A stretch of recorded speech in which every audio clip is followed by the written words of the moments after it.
Thank you for joining me for this discussion on the new ACS COVID-19 trauma verification schedule. This is some new information that's been released by the American College of Surgeons Committee on Trauma. They had one email that was sent out at the beginning of April, and then there was just some additional information provided a few days ago here at the end of the month as well. And what I'd like to do is to sift through that with you and show you how to interpret the new rules that apply to pretty much every site visit in the future from this calendar year through 2023. Now, in going through these rules kind of painstakingly, I noticed a couple of gray areas that I had questions about, and I think that there are some pretty good answers, so I will point out these gray areas and describe what I think are the solutions for them. First of all, a disclaimer: I do not represent the American College of Surgeons. These are my opinions. These are my interpretations of information that has been provided by them.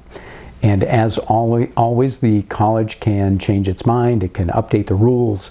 And if that does happen, I will certainly provide updates myself to help you understand them. So in general, all verified trauma centers are getting a one-year COVID-19 extension. And what that means basically is that everybody has a 4-year cycle just this one time. It's anticipated that the COT will return to a 3-year cycle once this has all passed.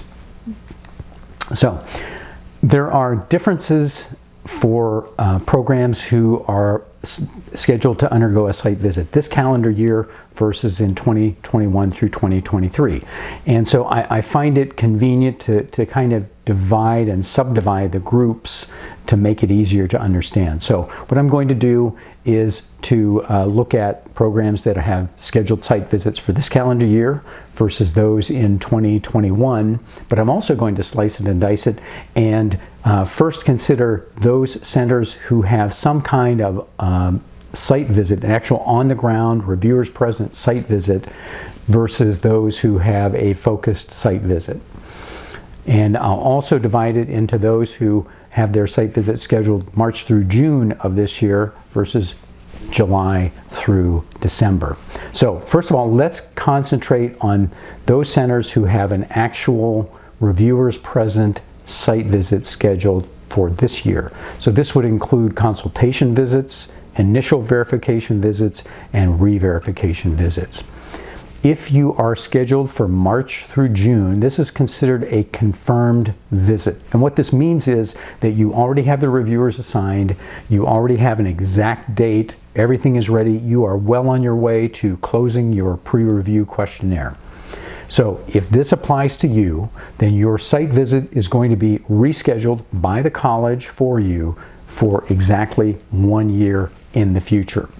And in order to make your certificate work, you will receive a 1-year COVID-19 extension to the expiration date on your verification certificate.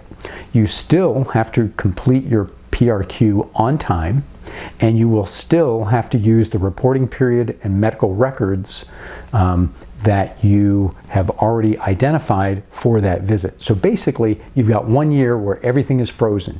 Your PRQ is done or about to be done, and the records and charts, the entire reporting period is locked in. And so you just kind of sit back for a year. If you are scheduled July through December, that's considered a pending visit because you may not have the reviewers assigned, you may not have an exact date yet. Similar to the first group, you get a 1-year extension. Your certificate expiration is pushed back 1 year as well. The difference here is that you are allowed to have 2 different choices for your reporting period.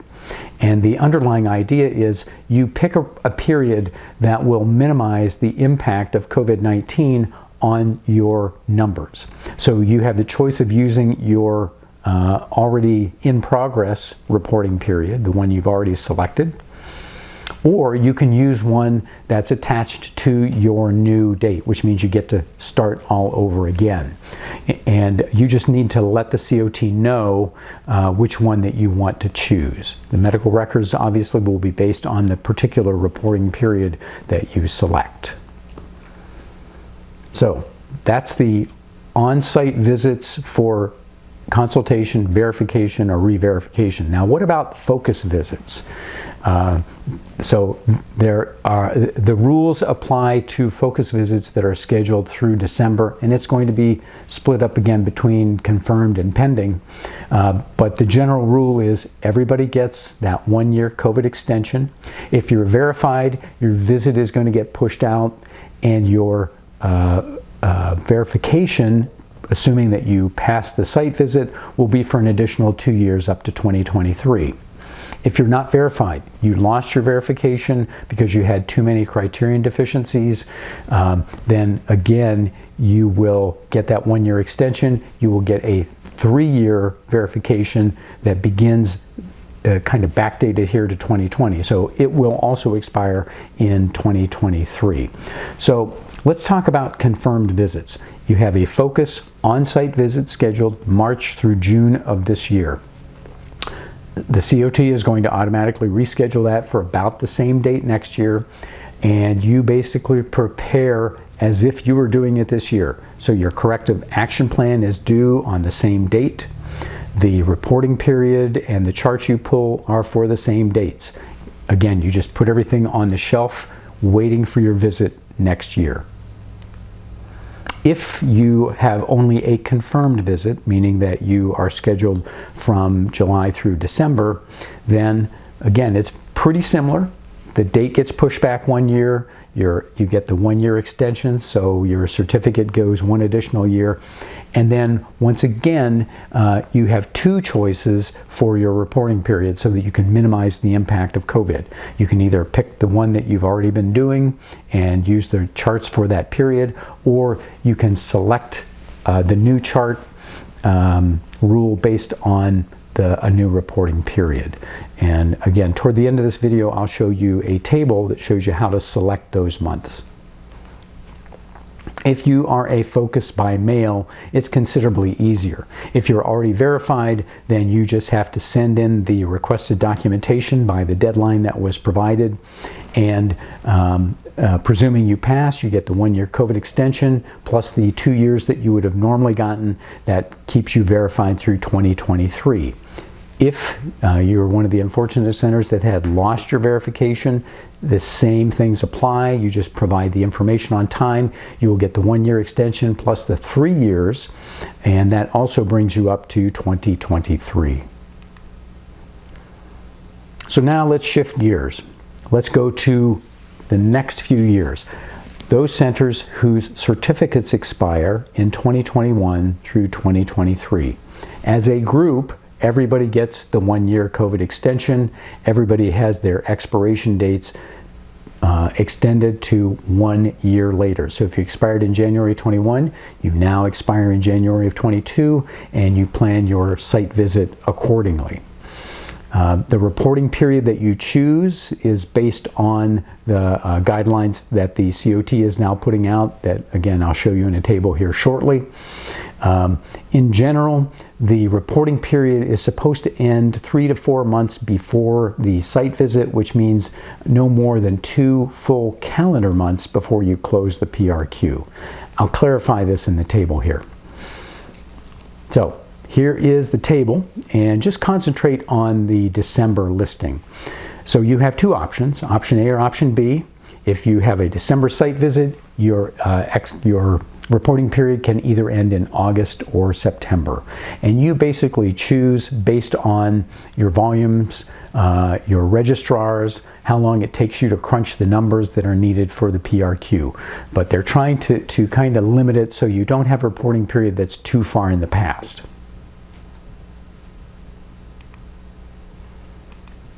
So what about these gray zones? Well, there were 2 that jumped out at me. Suppose that you are a center that normally has an expiration date for your program in January or February, but you hate working on the PRQ and you hate assembling all the documents over the holidays. So typically what you do is have your site visit a little sooner in December. So in this case, you kind of fall between the cracks in the rules where you're scheduled for this year, but your expiration date is next year. In that case, it's really your choice. And probably what you'll want to do is to keep to the same schedule that you normally do. So if you normally schedule in December of this year, then you just get rescheduled to December of next year. And again, pick the reporting period appropriately according to the table. If you have a focus visit in January or February of next year, that's not really covered in this as well. And it's pretty easy. Basically, the same rules apply. You will just, you have until January or February to get the documentation in and get the corrective action plan submitted, and so that you can just have it done as it normally would have been. There's really no change in the requirements other than you do get your extra COVID year so that your certificate will expire and you get that 4-year cycle. Some people are concerned that there may be some impact of the COVID crisis here on their preparation, on their numbers, on their ability to prepare information for the PRQ. And that is something that the college is taking into consideration, and they stated that they will look at this on a case-by-case basis. So suppose your volume numbers are a little bit low. Suppose you're not able to compile some of the information in a timely manner because a number of your trauma personnel were furloughed or reassigned during this crisis. So in those cases, they will take it into consideration. So you maybe see some additional leniency that you normally would not. The bottom line here is that everybody who's verified gets an extra year. You get that COVID-19 extension in addition to your normal 3-year cycle. So for this time only, everybody's on a 4-year cycle. It is expected to return to every 3 after this. Those of you who are scheduled in 2020 will have your visits automatically pushed out to 2021. Some of you will have a few choices to make in terms of your reporting period and the records that you pull. Those centers expiring in 2021 or later merely have their dates pushed out by 1 year, as their expiration is delayed by 1 year as well. And again, the choices though are just not there. So I'd like to thank everybody for joining me for this discussion. If you have any questions, then please feel free to shoot me an email, and I will show you the link here so that you can download a quick reference guide that will help you make sense of this. Thank you very much.